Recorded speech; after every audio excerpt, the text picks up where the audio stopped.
He hadn't eaten in 21 days. Not a bite. Not a crumb. Not even a spoonful of the finest food money could buy. And on the 22nd day, a little boy who hadn't spoken in weeks lifted his head, took a breath, and whispered 2 words that brought a billionaire to his knees. "It's good."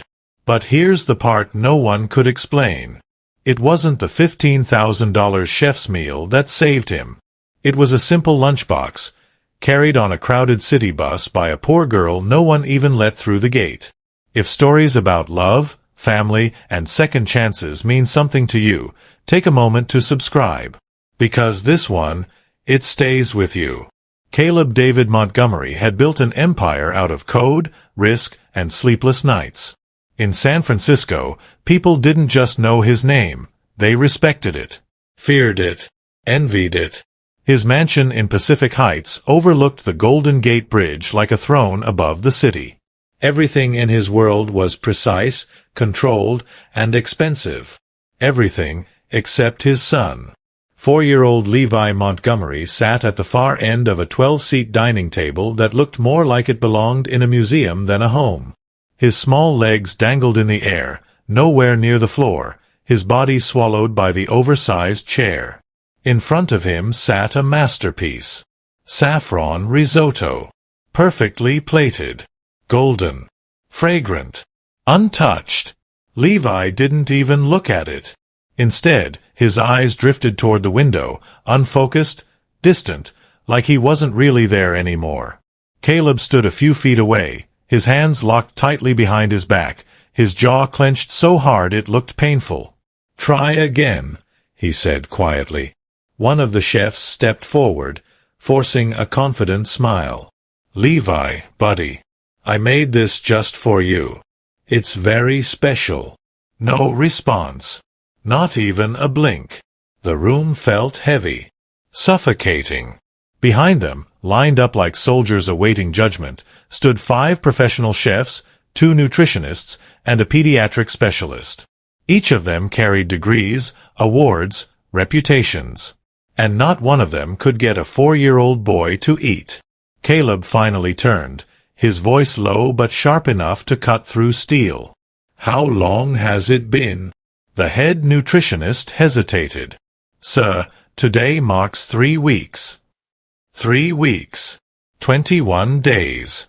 Caleb took a slow step forward. "And in those 21 days, what has my son actually eaten?" Silence. One of the chefs looked down. Another adjusted his sleeve. The pediatrician cleared his throat but said nothing. That silence said everything. Caleb exhaled sharply, running a hand through his hair. "I've paid you more money than most people see in a year," he said. "You've flown in from New York, Paris. Some of you canceled reservations with waiting lists a year long." He looked at the untouched plate. And yet, he hasn't eaten a single grain of rice. One of the younger nutritionists stepped forward carefully. "Maybe we should try a sensory-based approach. Bright colors, interactive textures." "We did that." His voice cut her off instantly. "We tried shaped food. Rainbow dishes. Rare fruit desserts." He didn't even look at them. The gray-haired chef spoke next, more cautious this time. "Mr. Montgomery, with respect, this may not be about food." Caleb's eyes darkened. "What are you saying?" "It could be psychological. The child might need deeper emotional." "I brought 3 psychologists," Caleb snapped. 2 psychiatrists. An occupational therapist. "Do you want me to keep listing them?" No one answered. Because they all knew none of it had worked. Caleb's shoulders dropped just slightly. Not in defeat, but in something worse. Fear. "I'm offering a blank check," he said quietly. "Name your price. Stay here. Live here. Just fix this." No one moved. No one promised anything this time. Because they had already tried everything. One by one, they excused themselves, their polished shoes echoing against the marble floor as they left the mansion. And for the first time in weeks, the house felt completely silent. Caleb stood there for a moment longer, staring at the empty doorway. Then he turned back to his son. Levi hadn't moved. Same position. Same distant eyes. Same untouched plate. Caleb slowly pulled out a chair and sat beside him, his voice softer now, fragile in a way no one had ever heard before. "Hey, buddy." "Nothing." "Do you want something else?" "Anything at all. You can have whatever you want." Levi leaned his head slightly against the chair, eyes half closed. Still nothing. Caleb reached out, gently brushing his son's hair back, like he was afraid the boy might break. But Levi didn't react. Not even to that. A long silence stretched between them. And then Caleb stood up, because he couldn't sit there anymore. Because watching his son fade like this was something no amount of money had prepared him for. Later that night, he sat alone in his office, the city lights glowing through the massive glass windows. On his desk lay a single photograph. Levi, 2 years old, laughing, covered in tomato sauce, holding a cheap yellow plastic spoon like it was the greatest treasure in the world. That boy used to run into the kitchen, used to laugh when food fell, used to pull his father by the hand and say, "More." Caleb stared at the photo, his grip tightening. "Where did you go?" he whispered. And for the first time in years, the man who built an empire had no answer. But somewhere across the city, on a crowded bus filled with tired workers and quiet struggles, a young woman was about to hear a story that would change everything. And she had no idea that by the next day, a simple lunchbox in her hands would walk straight into a mansion and break a silence no one else could. The bus rattled as it moved through the city, stopping every few blocks, swallowing more people into its narrow aisles. Brooke Adams stood near the back, one hand gripping the metal pole, the other wrapped around the worn strap of her thermal bag. The smell of garlic and cooked rice still clung faintly to the fabric, a quiet reminder of the work she had started before sunrise. Her eyes were fixed on the fogged window, but her mind wasn't there. "They say the kid hasn't eaten in weeks." The voice came from just behind her. 2 women stood close together, speaking in hushed tones, the kind people use when they think something is too shocking to say out loud. "3 weeks," the other whispered. "Imagine that. A billionaire's son, starving in a house full of food." Brooke's grip tightened slightly. "They've brought in chefs from everywhere. Fancy ones. You know, those TV types. And nothing worked? Nothing. I heard the fathers offering crazy money. Like, life-changing money." The bus jerked slightly as it stopped again, and the women swayed with it. "Rich people," one of them muttered. "They've got everything, and still can't fix what matters." Brooke didn't turn around. But something inside her stirred. She stepped off the bus 10 minutes later, her shoes hitting the uneven pavement of her neighborhood. The streets here were different. Louder. Messier. Real. A stray cat darted past her feet. A man argued on the phone near the corner. Somewhere, a baby cried through an open window. This was her world. And it wasn't polished, but it was alive. She walked the familiar 3 blocks to her house, pushed open the creaky blue gate, and stepped inside. The kitchen smelled faintly of yesterday's cooking. Pots stacked neatly. Containers lined up with precision. Everything in its place. Because it had to be. Brooke dropped her bag onto the table and turned on the tap, splashing cold water onto her face. She stared at her reflection in the small mirror above the sink. Tired eyes. Hair pulled back too tightly. A face that had learned to keep going, no matter what. "I know how to cook," she whispered softly. It wasn't confidence. It was something quieter. Something deeper. Later that evening, the house felt heavier than usual. Her father stood in the doorway, leaning slightly to one side, one hand pressed against his lower back. "You've been quiet," he said. Brooke didn't look up right away. She was holding a pen, staring at a blank piece of paper like it might give her an answer. "I heard something today," she said finally. Her father waited. "There's a family in Pacific Heights. Their kid won't eat." He nodded slowly. "I've heard. Whole cities talking about it. They're paying a lot," she added. Silence filled the space between them. Not uncomfortable, just heavy. Her father sighed, rubbing his chin.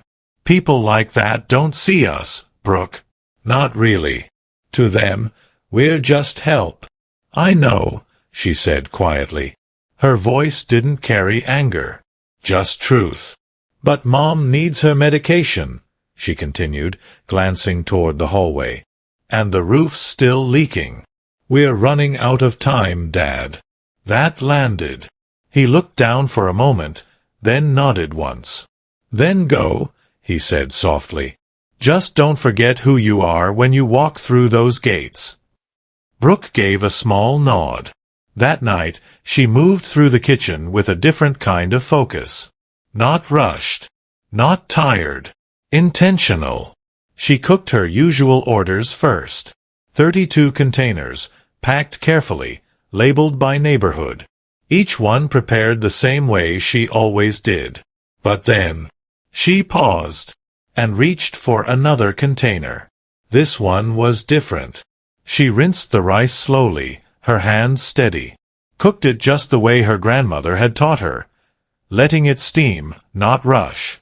She simmered the beans with garlic, onions, bay leaves, letting the flavor build, layer by layer. The chicken, she cooked low and slow until it fell apart at the touch of a fork. The kitchen filled with warmth. Not just from the stove. From memory. From something that couldn't be taught in a classroom. Her mother appeared in the doorway, wrapped in a robe, her voice soft from sleep. "That one's special," she said. Brooke didn't look up. "Yeah." "For who?" Brooke hesitated for just a second. "For an opportunity." Her mother stepped closer, placing a gentle hand on her shoulder. "No questions. No doubt. Just quiet support. Then make it with your whole heart," she said. Brooke nodded. "I will." By the time she sealed the container, the sky outside had begun to lighten. Morning came fast. 2 buses. 1 long walk. And then, she stood in front of a street that didn't feel real. The trees were trimmed perfectly. The sidewalks looked untouched. The houses weren't just houses. They were statements. And at the center of it all, the Montgomery estate. The iron gates stood tall and cold, like they were meant to keep the world out. Brooke adjusted her grip on the bag, straightened her shoulders, and walked forward. The security guard barely looked at her at first. "Can I help you?" "I'm here for the cooking position," she said. He scanned her quickly. "Shoes, clothes, bag." His expression didn't change, but his tone did. "Do you have an appointment?" "No." "A culinary degree?" "No." He shook his head immediately. "Then you're not getting in." Brooke didn't move. "I brought food," she said. "Just let them try it." The guard let out a short breath, already losing interest. "That's not how this works."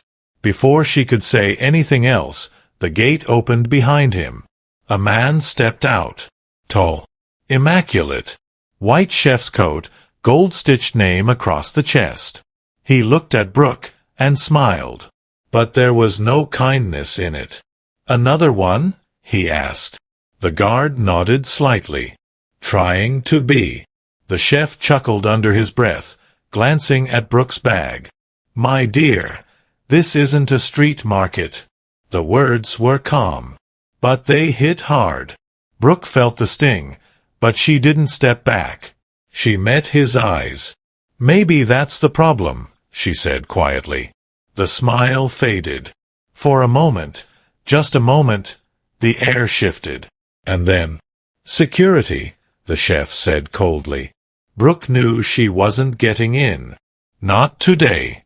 She turned slowly, took a step away from the gate, and then stopped.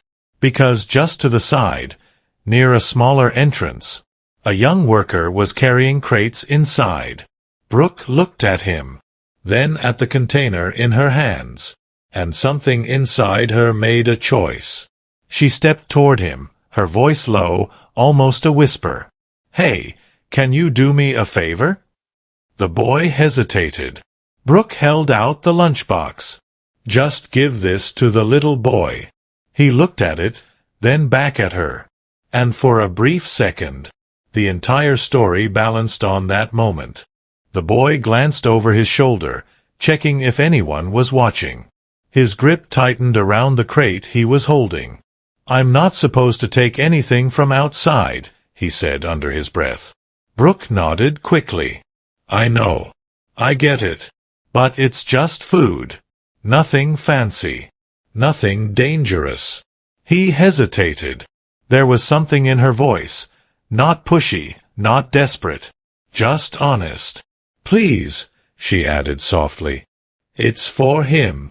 The boy looked at the container again. No label, no brand, just a simple plastic box, still warm in her hands. Then he looked at her face. Tired, but steady. He shifted his weight, then reached out and took it. "Okay," he muttered. "But I didn't get this from you." Brooke gave a small nod. "You didn't." And just like that, he disappeared through the side entrance. The gate closed, and Brooke stood there for a second longer than she needed to. Not hoping, not expecting, just letting go. Then she turned and walked away. The sun had risen higher now, warming the quiet street behind her. Her footsteps were light, but her chest felt heavy. Because deep down, she knew that lunchbox was the only chance she had.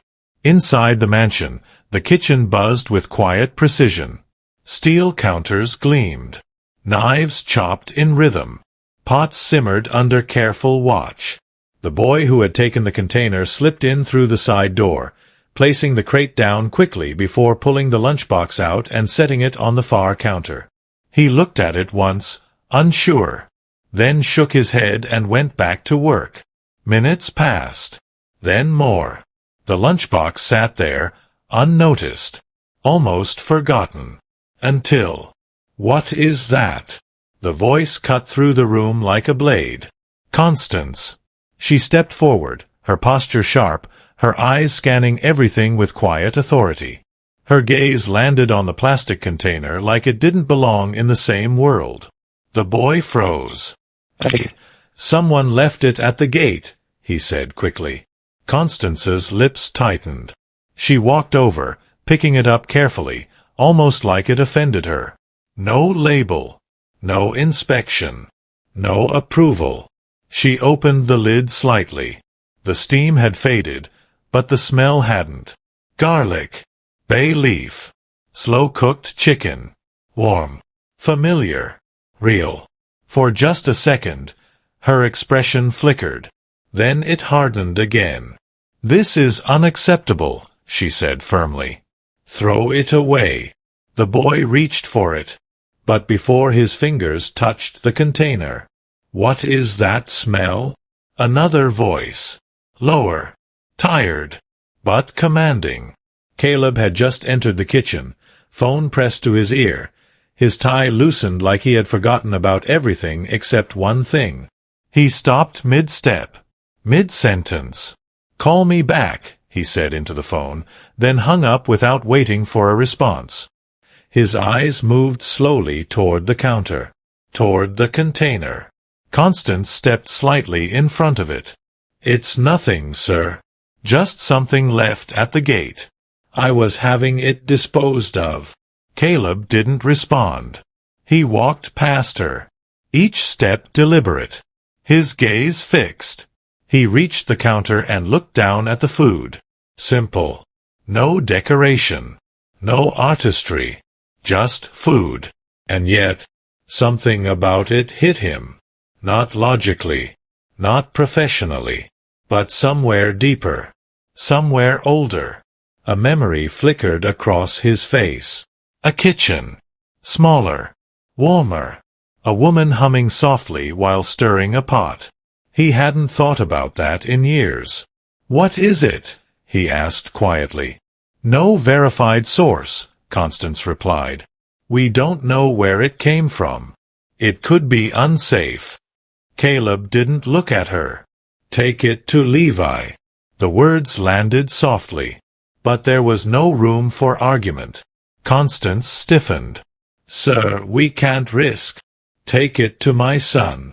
This time, his voice carried weight. Final. The kitchen went silent. Constance picked up the container again, her grip tighter now, and turned without another word. The hallway felt colder than usual as she walked. Her heels echoed against the marble floor. Each step measured. Each breath controlled. She entered the dining room without knocking. Levi sat where he always sat. Same chair. Same position.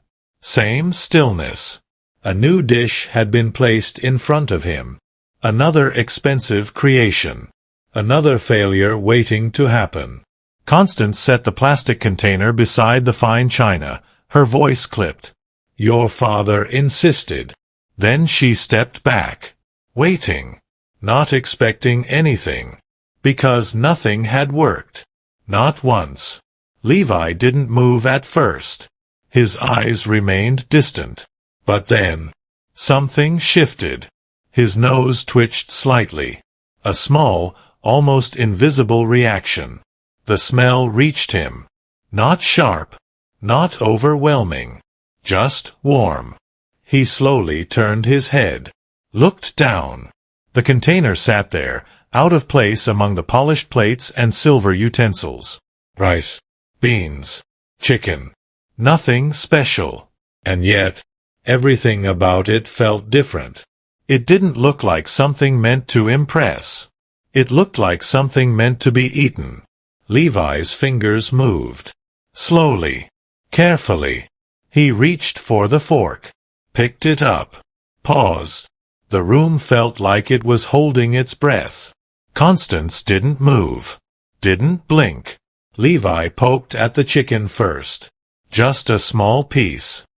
He lifted it toward his mouth. Hesitated for half a second. Then took a bite. Chewed slowly. Quietly. And swallowed. Nothing happened. No reaction. No expression. Constance exhaled softly, already expecting him to stop. But then, Levi took another bite. This time with rice. Then beans.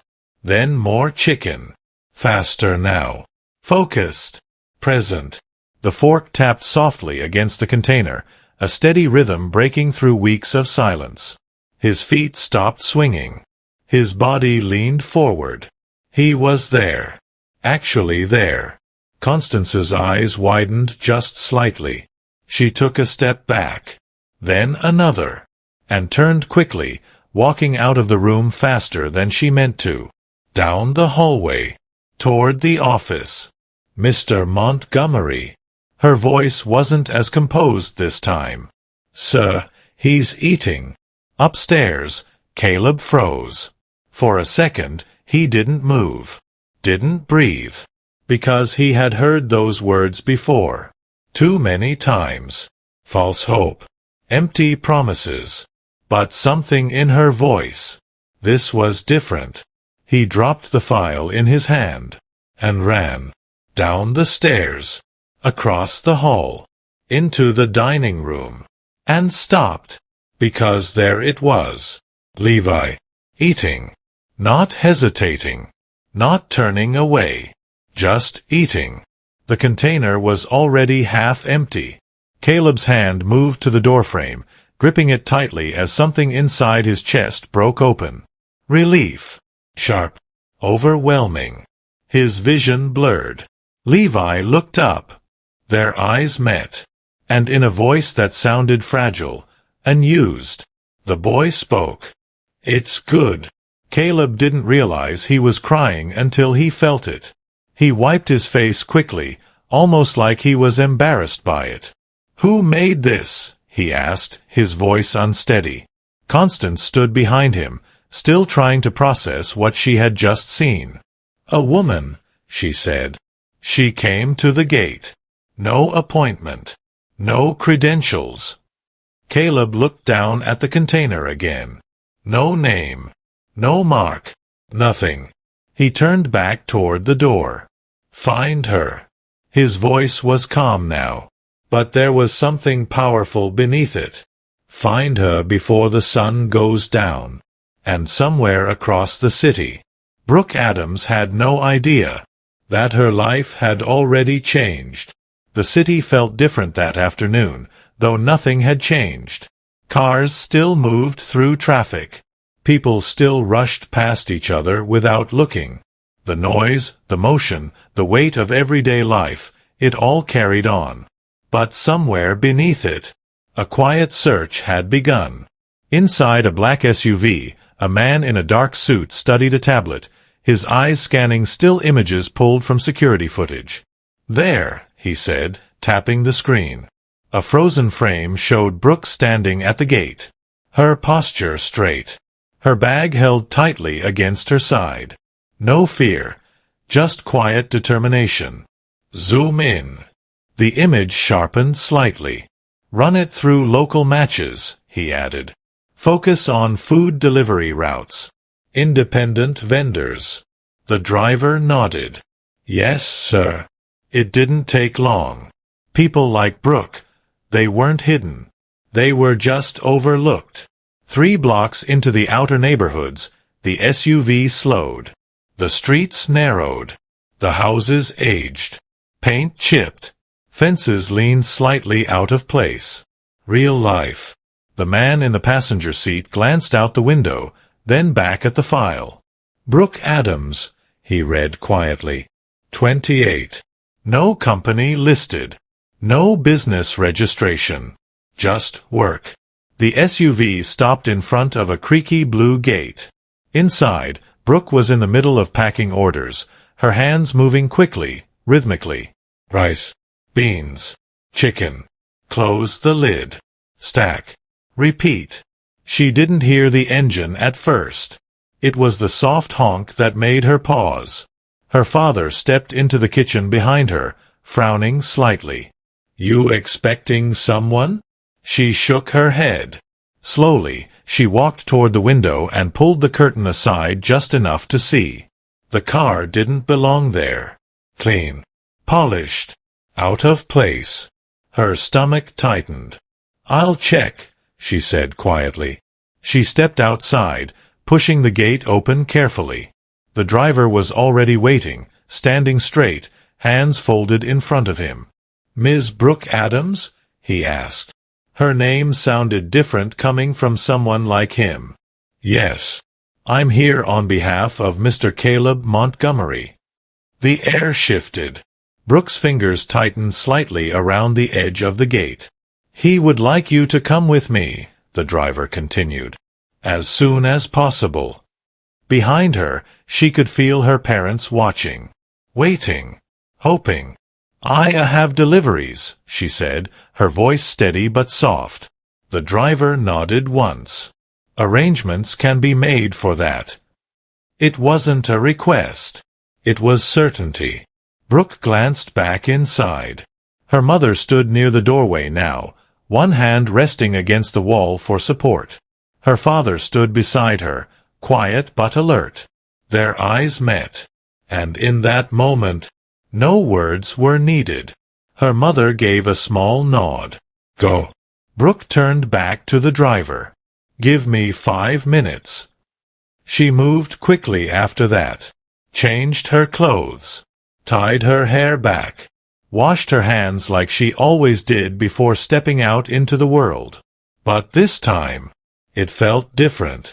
Heavier. When she stepped back outside, her father walked with her to the gate. "Remember," he said softly, You don't owe anyone your dignity." She looked at him, then nodded. "I know." Her mother reached out, pulling her into a brief, careful hug. "God is with you," she whispered. Brooke closed her eyes for just a second. Then she pulled away and got into the car. The door closed with a quiet, final sound, and the world she knew started to fade behind her. The ride was silent, not uncomfortable, just full.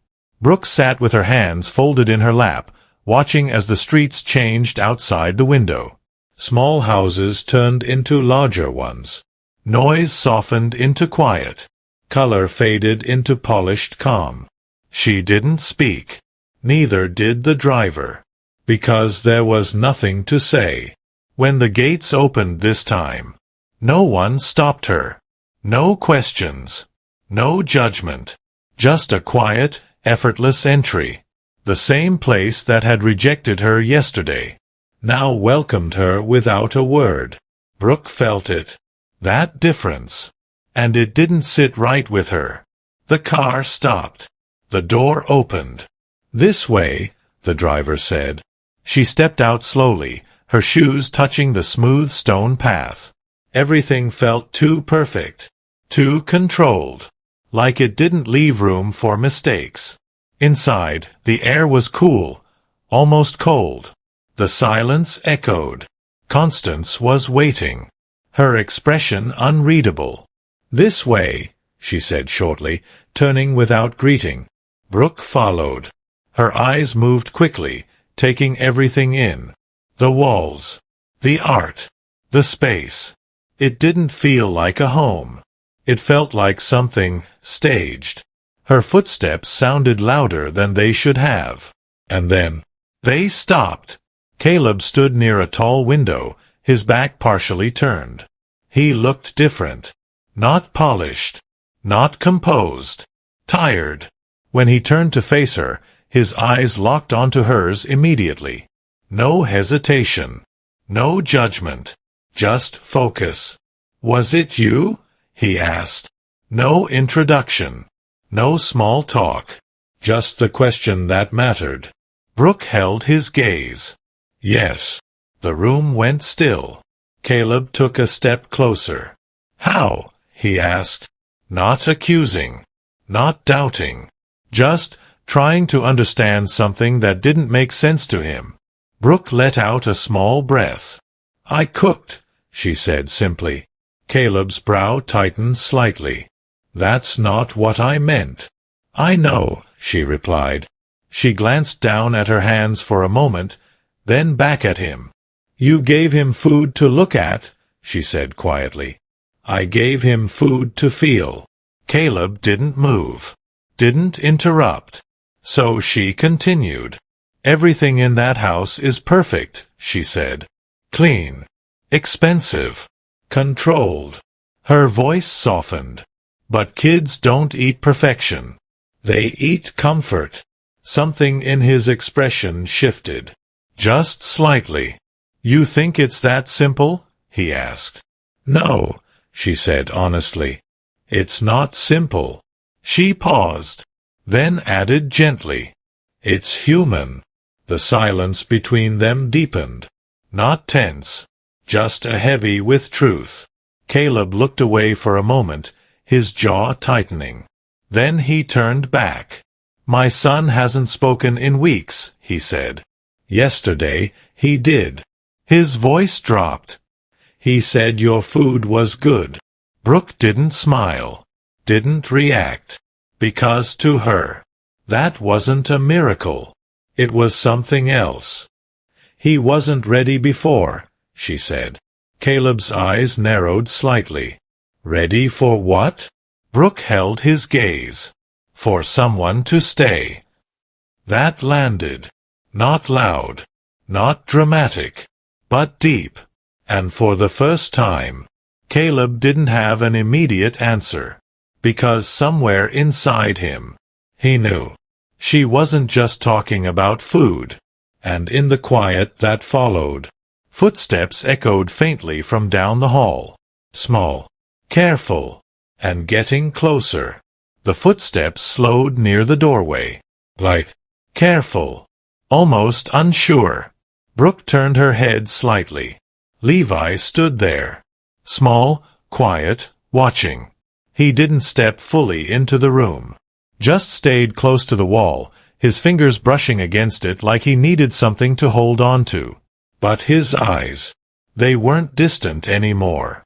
They were focused on her. Caleb noticed it too. The shift, the attention, the awareness that hadn't been there for weeks. Levi, he said softly. The boy didn't respond to his name. Didn't look at him. He kept looking at Brooke, like he was trying to remember something or recognize it. Brooke didn't move toward him. Didn't rush. She lowered herself slowly, bringing herself closer to his height, her voice gentle, steady. "Hey," she said. No pressure. No expectation. Just a presence. Levi's fingers curled slightly against the wall. He took one small step forward, then stopped. Brooke gave a faint smile. Not too big. Not overwhelming. "I'm Brooke," she said quietly. "I made your food yesterday." A pause. The kind that feels longer than it is. Levi blinked once. Then his gaze dropped for just a second, before lifting again. Still on her. Still there. Caleb stood frozen where he was, watching something he didn't fully understand, but felt deeply. Because this was different. Brooke didn't ask him to come closer. Didn't stretch out her arms. She just stayed where she was. "I'm going to be in the kitchen," she added softly. "If you want to come, you can." She rose slowly, turned, and walked out. No rush. No looking back. Just trust.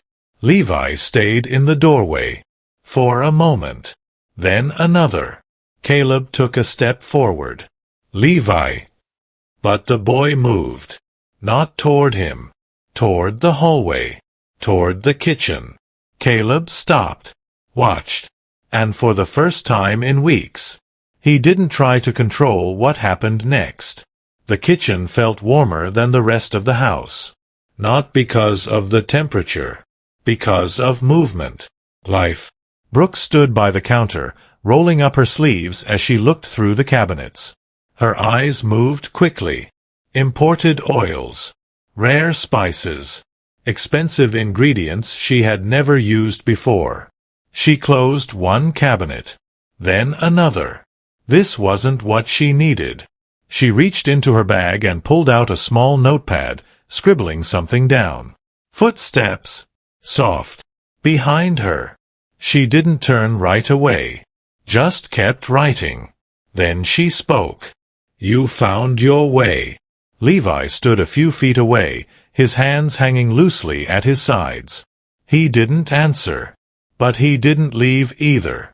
Brooke turned slowly, her movements calm. "You can sit there," she said, pointing to a small stool near the counter. No command. Just an option. Levi looked at it. Then at her. Then he walked over. Climbed up carefully. Saturday. His feet still didn't reach the ground. But he stayed. Brooke went back to her list. "Do you like eggs?" she asked casually. No response. "That's okay," she added. "We'll figure it out." She moved around the kitchen like she belonged there. Not in a polished way. In a natural way. She found a pan. Checked its weight. Set it down. Opened the fridge. Closed it again. Her rhythm was steady. Unforced. Levi watched everything. Every movement. Every sound. The way she cracked an egg. The way she stirred. The quiet hum that slipped from her lips without her noticing. It filled the space in a way silence never could. Brooke didn't look at him while she cooked. Didn't make him the center of attention. She just existed near him. And somehow, that was enough. The smell began to rise. Simple. Warm. Familiar. Levi shifted slightly on the stool. His fingers touched the edge of the counter, then pulled back. Brooke placed a plate down gently. Egg, rice, a little bit of something sweet on the side. Nothing complicated. She slid it toward him. Eat whatever you want, she said softly. Or don't. I'm not going anywhere. Then she turned away, gave him space. Levi stared at the plate. Didn't move at first. Then slowly. His hand reached for the fork. He picked it up, paused, then took a bite. Behind him, at the doorway, Caleb stood silently, watching, not interfering, not speaking, just witnessing. Levi chewed, swallowed, then took another bite, and another, slow, but steady. Brooke stayed by the stove, pretending to focus on something else, but her eyes softened. Just a little, because she could feel it. That quiet shift. That small return. When Levi finished, he didn't push the plate away. Didn't turn his head. He just sat there. Then, very quietly, he spoke. Hot. Brooke turned immediately, but gently. Too hot? She asked, kneeling slightly. Levi shook his head. Just a little. Brooke smiled. Good, she said. We'll keep it that way. Caleb closed his eyes for a brief second. Because that word, it wasn't much, but it was everything. Levi slid the plate forward slightly. Not asking, just offering. Brooke took it.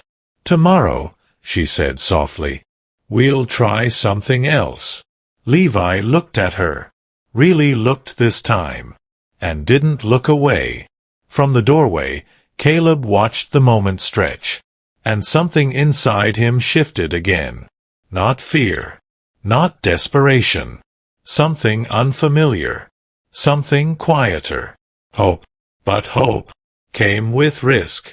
And as he stood there, watching his son slowly come back to life, a single thought settled deep in his chest. If this worked, if she was the reason, then everything in his world was about to change. Caleb didn't move for a long time after that. He stayed in the doorway, one hand resting against the frame, watching the quiet rhythm unfold in front of him. There were no raised voices, no instructions, no pressure, just a woman at a stove, and a child who had finally chosen to stay. It didn't make sense to him. And maybe that was the point. Brooke rinsed the plate slowly, her movements steady, unhurried. She didn't look at Caleb, but she knew he was still there. You can come in, she said calmly. Caleb exhaled softly, almost like he'd been holding his breath without realizing it. He stepped inside, the polished floor faintly echoing under his shoes. This isn't how it's supposed to work, he said, more to himself than to her. Brooke dried her hands on a towel. Yeah, she replied quietly. That's why it's working. He looked at her, studying her face, trying to understand how someone like her had walked into his world and undone everything he thought he knew. I've spent weeks trying to fix this, he said. Every expert, every solution, everything. And none of it stayed, Brooke said gently. Caleb's jaw tightened slightly. I don't understand what you're doing differently. Brooke leaned back against the counter, folding her arms loosely. I'm not trying to fix him, she said. I'm just not leaving him alone. That landed heavier than anything else she had said. Caleb looked away for a moment, his gaze drifting toward the empty hallway. He's not alone, he said, but there was something uncertain in his voice. Brooke didn't challenge him. She just asked, quietly, then why did he stop eating? Silence. Caleb didn't answer, because deep down he knew. Not in words, but in feeling. In the long nights spent in his office. In the quiet dinners eaten across from an empty version of his son. in the space between being present and actually being there. Levi slid off the stool slowly. Neither of them noticed at first. He walked toward the edge of the kitchen, his small step steady, then stopped near Brooke's side. He didn't speak. He just stood there. Close. Brooke glanced down briefly, her expression softening without making it obvious. You staying for a bit? She asked him. Levi didn't answer. But he didn't move away either. Caleb watched that small distance, and how easily it had closed. It wasn't something you could force. It wasn't something you could buy. It was something you earned. And he wasn't sure when he had stopped earning it. What do you need? Caleb asked suddenly, turning back to Brooke. She looked up. For what? For you to stay, he said. The words came out direct, clear. No hesitation. Brooke held his gaze for a moment, measuring something in his tone. Then she answered honestly. Respect. Caleb didn't blink. That's it. That's everything, she said. Her voice didn't rise, didn't demand. But it didn't bend either. I don't want to be treated like I don't belong here, she continued. I don't want whispers behind my back. I don't want someone looking at me like I'm less than them because I didn't go to some fancy school. Her eyes didn't leave his. If I'm here to help him, not to prove myself to anyone else. Caleb nodded slowly. You'll have it, he said. No negotiation. No conditions. Just a decision. From the corner of the room, Constance stood silently, having returned without anyone noticing. Her posture stiffened slightly at the exchange. But she said nothing, because Caleb's tone had made it clear. This wasn't up for discussion. Brooke pushed herself off the counter. Then I'll stay, she said simply. No smile. No relief. Just acceptance. Like this wasn't a victory. It was a responsibility. Levi reached out then, his small fingers brushing lightly against the edge of Brooke's apron. Not grabbing. Not pulling. Just touching. Brooke glanced down. And for a second, her expression changed. Warmer. Softer. Something almost maternal slipped through without effort. You hungry again already? She asked lightly. Levi shook his head. A tiny movement. But it was something. Brooke nodded. Good. That means we're doing it right. Caleb let out a quiet breath. He didn't realize how much tension he had been carrying until that moment. It didn't disappear. But it shifted. That evening, the house felt different. Subtle. But real. The silence wasn't heavy anymore. It was calm. Brooke moved through the kitchen like she had always been there, adjusting small things, clearing others, leaving only what she needed. Levi stayed close. Not always watching, but always near. At one point, he picked up a carrot from the counter, turning it slowly in his hands like it was something new. That's a carrot, Brooke said casually, glancing over. You can eat it or just hold it. Either way works. Levi sniffed it, then placed it back down carefully. Caleb watched from a distance. And for the first time in weeks, he didn't feel like he was losing something. He felt like, maybe, he was getting it back. Later that night, after Levi had been taken to his room, the house quieted again. But not in the same way as before. This time, it felt like something was building. Not falling apart. Caleb stood outside the kitchen, watching Brooke clean up, her sleeves rolled up, a loose strand of hair falling across her face. She looked tired, but not defeated. There was strength in her. The kind that didn't need to prove itself. You didn't ask about the money, he said. Brooke didn't look up. I will, she replied. Just not today. Caleb stepped a little closer. Why not? She paused, then turned slightly, meeting his eyes. "Because today wasn't about money," she said. A quiet moment passed between them. Unspoken, but understood. Caleb nodded once, then stepped back, giving her space. For the first time. Not out of distance, but out of respect. And as the night settled in around the house, something unseen began to take shape. Not just healing. Not just routine. Something deeper. Something neither of them had planned. And neither of them had named. Yet, days turned into something softer. Not measured by tension anymore, but by small, quiet victories. Levi began waking up earlier. Not because he had to. Because he wanted to. The first place he went each morning wasn't the dining room. It was the kitchen. Brooke would already be there, sleeves rolled, the sound of something gently cooking filling the space. He never announced himself. He would just climb onto his stool. And stay. At first, he spoke in single words. Hot. More. Sweet. But those words carried weight. Because each one meant he was coming back. One morning, as sunlight slipped through the window, Levi picked up a piece of bread, looked at Brooke, and said quietly, "You stay?" Brooke paused. Her hand rested lightly on the counter. She didn't answer right away, because she understood the question wasn't about the moment. It was about everything.